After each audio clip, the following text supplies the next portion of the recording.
अग्नि भदौरिया और आपका स्वागत है हमारे खास शो एपिलेप्सी अवेयरनेस में।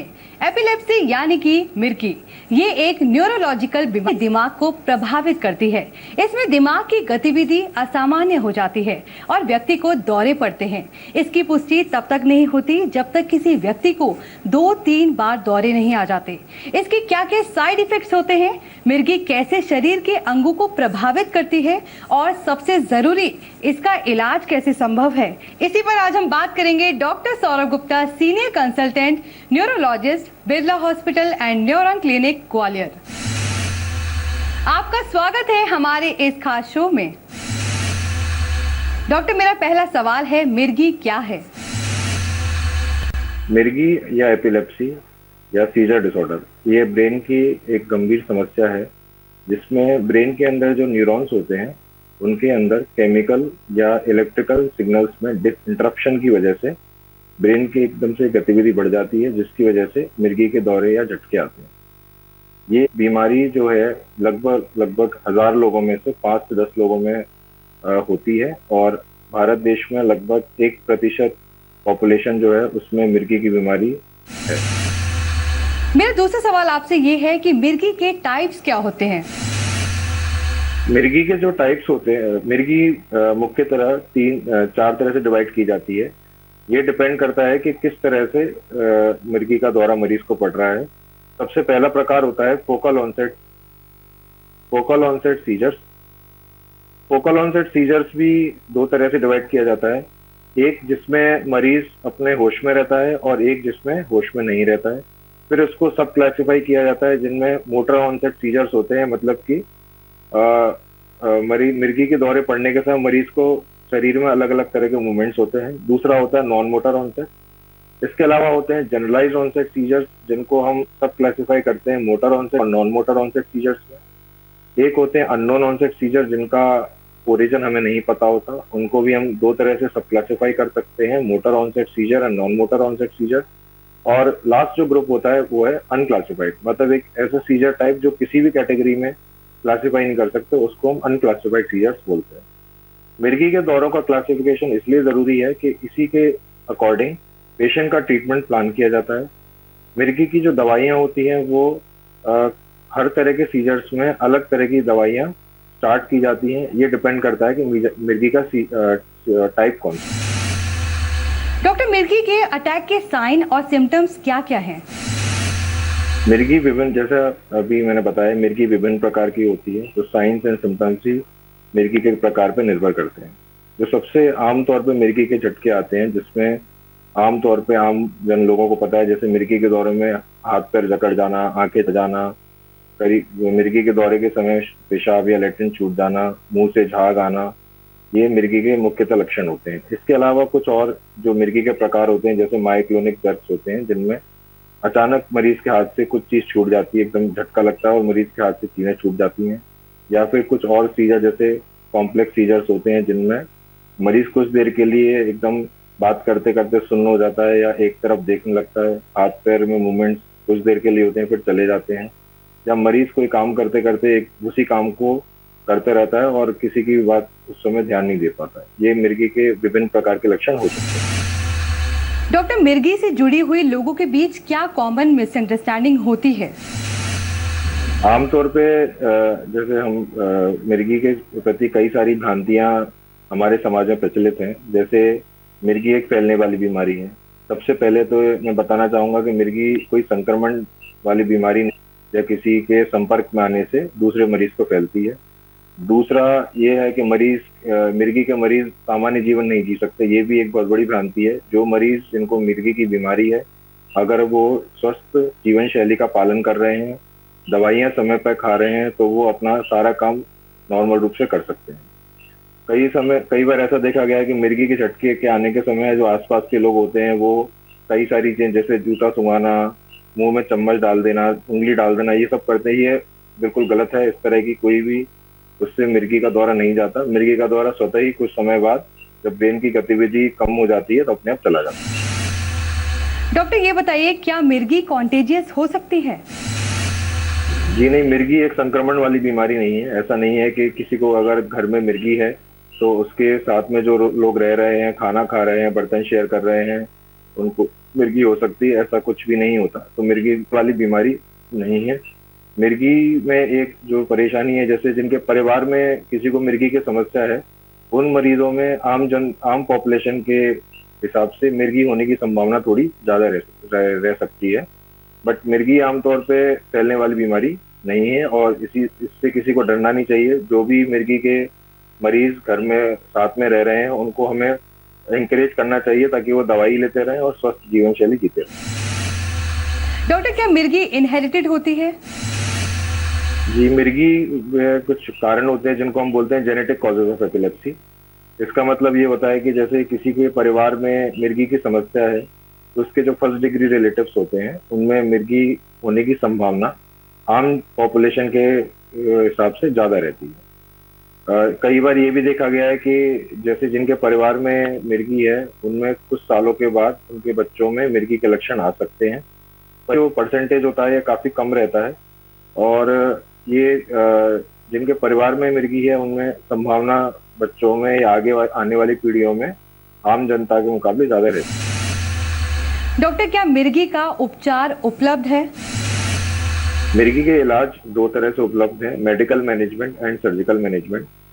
मिर्गी के जो मरीज होते हैं उसमें लगभग 70 से 80% जो मरीज होते हैं उनका इलाज दवाइयों से संभव है। कुछ ऐसे मरीज जिनको दवाइयां देने के बावजूद मिर्गी के दौरे आते रहते हैं, उन मरीजों में सर्जिकल ट्रीटमेंट उपलब्ध है।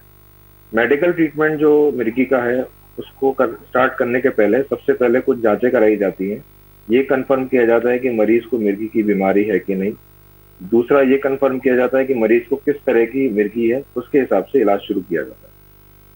जांचों में ईईजी, एमआरआई, ब्लड इन्वेस्टिगेशंस और कुछ अलग तरह की जांचें की जाती हैं। इलाज शुरू करने के लिए डिपेंड करता है कि मरीज को किस तरह की मिर्गी की बीमारी है। आजकल एपिलेप्सी सर्जरी ट्रीटमेंट उपलब्ध है। एपिलेप्सी सर्जरी करने के पहले ब्रेन में फोकस आइडेंटिफाई करना जरूरी है कि ब्रेन के किस हिस्से से मिर्गी के दौरे बन रहे हैं। उसको आइडेंटिफाई करने के लिए कुछ जांचें होती हैं, जिसमें कि स्टीरियोटैक्टिक ईईजी, एमईजी, मैग्नेटिक एन्सेफेलोग्राम, ये मोडालिटीज अवेलेबल हैं जिनसे हम ब्रेन का जो सीजर फोकस है वो आइडेंटिफाई कर सकते हैं, जिसके बाद में उस हिस्से को ऑपरेट करके हटा दिया जाता है ताकि मिर्गी के दौरे बंद हो जाए। इसके अलावा जो डाइट होती है, एक स्पेसिफिक डाइट होती है मिर्गी के पेशेंट्स में जिसको हम कीटोजेनिक डाइट बोलते हैं, जो कि आप डाइटिशियन से कंसल्ट करके उसको प्लान कर सकते हैं। इसके अलावा एक नई मोडालिटी है वीएनएस, वैगल नर्व स्टिमुलेशन, जो कि मिर्गी के मरीजों के ट्रीटमेंट में यूज की जाती है। आमतौर पे ज्यादातर केसेस में दवाइयों से आराम रहता है, और इन दवाइयों के साथ ये जरूरी आवश्यक बात है कि मरीज अपनी दवाइयां समय पे लेता रहे, कोई भी दवाई स्किप ना करे, क्योंकि ये देखा गया है कि दवाई छोड़ने के बाद मिर्गी के दौरे आने की संभावना काफी हद तक बढ़ जाती है। तो इसीलिए मेरा जिन जिन मरीजों को मिर्गी की बीमारी है उनसे अनुरोध है कि आपको जो भी डॉक्टर की सलाह दी गई है, दवाइयां प्रिस्क्राइब की गई हैं, उनको समय पे लेते रहें और स्वस्थ जीवन शैली का पालन करते रहें। तो इससे आप नॉर्मल जीवन जी पाएंगे और मिर्गी की बीमारी से हम सब मिलकर लड़ पाएंगे। डॉक्टर, मेरा अगला सवाल ये है, क्या मिर्गी के पेशेंट्स मानसिक रूप से बीमार होते हैं? क्या वो नौकरी या शादी कर सकते हैं? जी नहीं, ये बहुत बड़ी एक भ्रांति है हमारे समाज में कि जिनको मिर्गी है वो मानसिक रूप से बीमार रहते हैं या इनको शादी नहीं कर सकते। ऐसा कुछ नहीं है। जिन भी मरीजों को मिर्गी की बीमारी है, स्वस्थ जीवन शैली जी रहे हैं, समय पे अपनी दवाइयां खा रहे हैं, लगातार अपना डॉक्टरी परामर्श लेते रहते हैं, वो मरीज अपना सामान्य जीवन जी सकते हैं। उन मरीजों को ऐसा नहीं है कि नौकरी करने में या कुछ करने में कोई परेशानी आती है।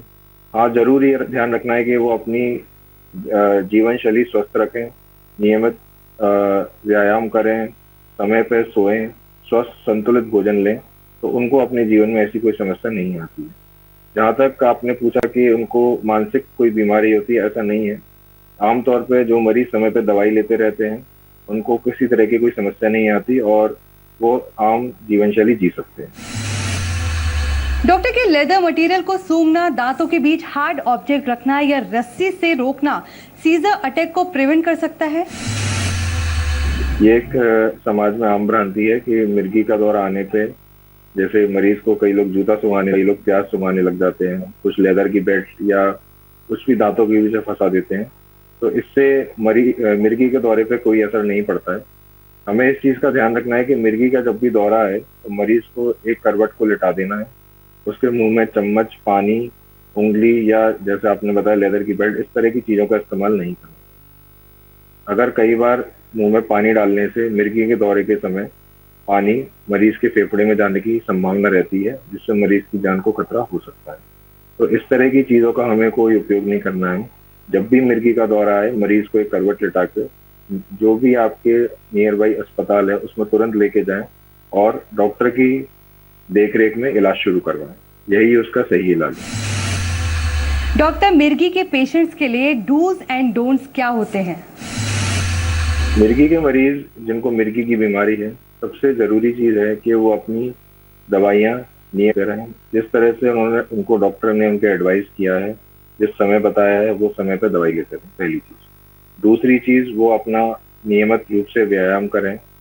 तीसरा चीज, संतुलित भोजन जिसमें कि फास्ट फूड, जंक फूड, ये सब चीजें बिल्कुल नहीं खानी है मरीज को। चौथी चीज है, मरीज को नियमित समय पर सोना है, मोबाइल फोन का इस्तेमाल कम करना है, नियमित रूप से सोएं।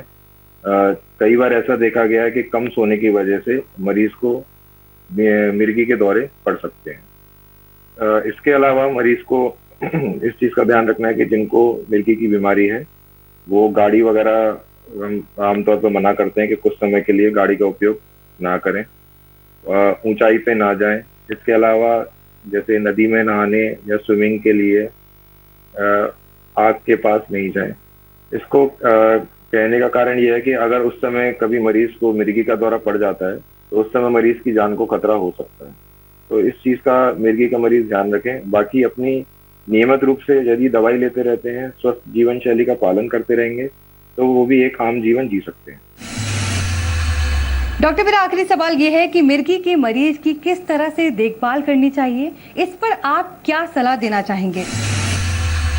मैं अब अपने सभी लिसनर्स को बताना चाहूंगा कि सबसे पहले हम इस दिमाग से इस चीज को निकालें कि मिर्गी पहली चीज फैलने वाली बीमारी नहीं है।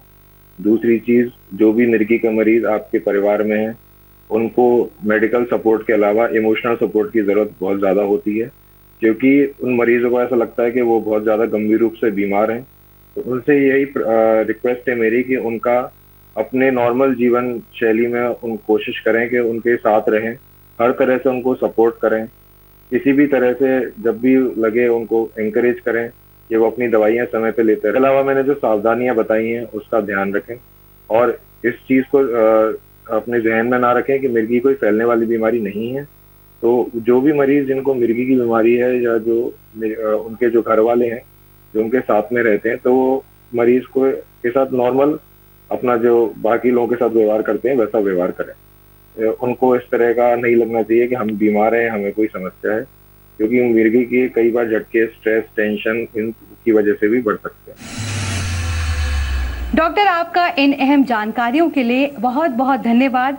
मिर्गी के प्रति कई अहम जानकारियां डॉक्टर ने हमारे दर्शकों को दी। उम्मीद है हमारे दर्शकों को इन जानकारियों से फायदा होगा और मिर्गी का सही समय पर सही इलाज हो पाए।